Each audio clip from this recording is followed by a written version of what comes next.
বাংলাদেশ জামায়াতে ইসলামী মনোনীত চেয়ারম্যান প্রার্থী 3 নম্বর ভাষা ইউনিয়ন পরিষদ জয়পুরহাট সদর ভাইজানকে শুভেচ্ছা বক্তব্য রাখার জন্য বিশেষভাবে অনুরোধ করছি।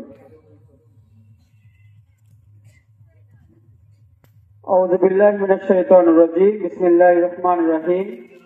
আলহামদুলিল্লাহি রাব্বিল আলামিন। আসসালাতু ওয়াসসালামু আলা সাইয়্যিদিল মুরসালিন ওয়া আলা আলিহি ওয়া সাহবিহি আজমাইন। আজকের এই ঐতিহাসিক তাফসীরুল কোরআন ও ইসালে সওয়াবের সম্মানিত সভাপতি,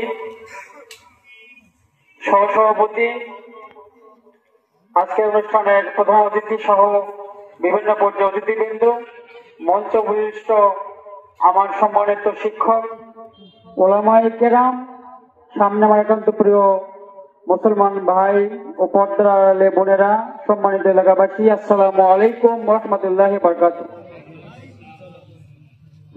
আল্লাহ রাব্বুল আলামিন আজকে আমাদেরকে এই সুন্দর পরিবেশে শান্তিপূর্ণভাবে দ্বীনের কথা, কোরআনের কথা, ইসলামের কথা শোনার এবং এই মাহফিলে বসার সুযোগ করে দিয়েছেন।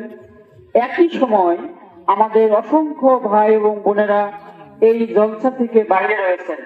আল্লাহ রাব্বুল আলামিন যে আমাদেরকে ভাগ্যবান হিসাবে কবুল করেছেন, এজন্য সকলেই শুকর জ্ঞাপন করছি, আলহামদুলিল্লাহ।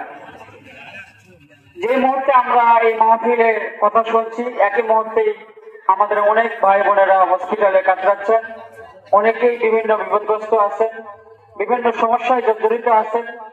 সেখান থেকে আল্লাহ রাব্বুল আলামিন কিন্তু আমাদেরকে ভালো রেখেছেন, আলহামদুলিল্লাহ। সম্মানিত উপস্থিতি, দরুদ সালাম বর্ষিত হোক মানবতার মুক্তির দূত, আমাদের প্রিয় নবী, আমাদের প্রিয় নেতা জনাবে মুহাম্মদ রাসূলুল্লাহ সাল্লাল্লাহু আলাইহি ওয়াসাল্লামের দরবারে। আজকের এই মাহফিল থেকে আমাদের ওলামায়ে কেরামগণ অনেক গুরুত্বপূর্ণ আলোচনা করবেন, আমরা মন দিয়ে শুনবো ইনশাআল্লাহ।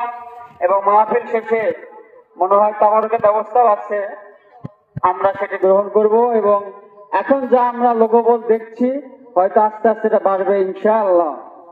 আল্লাহ রাব্বুল আলামিন শুধু তাবারুক না, এই মাহফিলের যে গুরুত্বপূর্ণ কথাগুলো হবে এগুলো শোনার জন্য আমাদের কবুল করুক, আমিন। সম্মানিত উপস্থিতি, আমি আপনাদের কাছে ক্ষমা চেয়ে নিচ্ছি যে আমি আগে একটু কথা বলে চলে যাব। আমি একটু অনেক দূরে আবার এক জায়গায় যাব, জয়পুরহাটের বাইরে। আপনাদের সাথে শুধু সাক্ষাৎ করার জন্য এসেছি।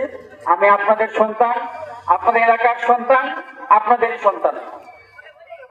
আজকের এই মাহফিল থেকে আমরা যদি কিছু অর্জন করতে পারি, আমরা যদি এখান থেকে কিছু আমাদের জন্য জীবনের পরিবর্তন ঘটে, এখান থেকে ফেরার পরে যদি আমাদের কোনো আমলের পরিবর্তন ঘটে, আমাদের ব্যক্তি জীবনের পরিবর্তন ঘটে, তাহলে কিন্তু আমাদের মাহফিলে আসা এবং এই আয়োজন সার্থক হবে।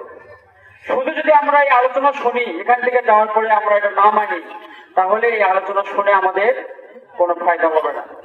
সম্মানিত উপস্থিতি, আমাদের এই বাংলাদেশ, প্রিয় জন্মভূমি বাংলাদেশে কোরআনের আলোচনাগুলো হয়, দিনের আলোচনাগুলো হয়, এটি আমাদের জন্য শুকরিয়া। আমরা বহু দেশে গিয়েছি, অনেক দেশে আপনাদের দোয়ায় যাওয়ার সুযোগ হয়েছে, যেখানে নামাজ পড়ার জন্য মসজিদের ব্যবস্থা পর্যন্ত নাই, যেখানে মুসলমানেরা গোপনে রাতের আধারে ইবাদত বন্দী করতে হয়। অনেক অনেক দেশে আছে, আপনারা ইতিহাস পড়ে দেখবেন।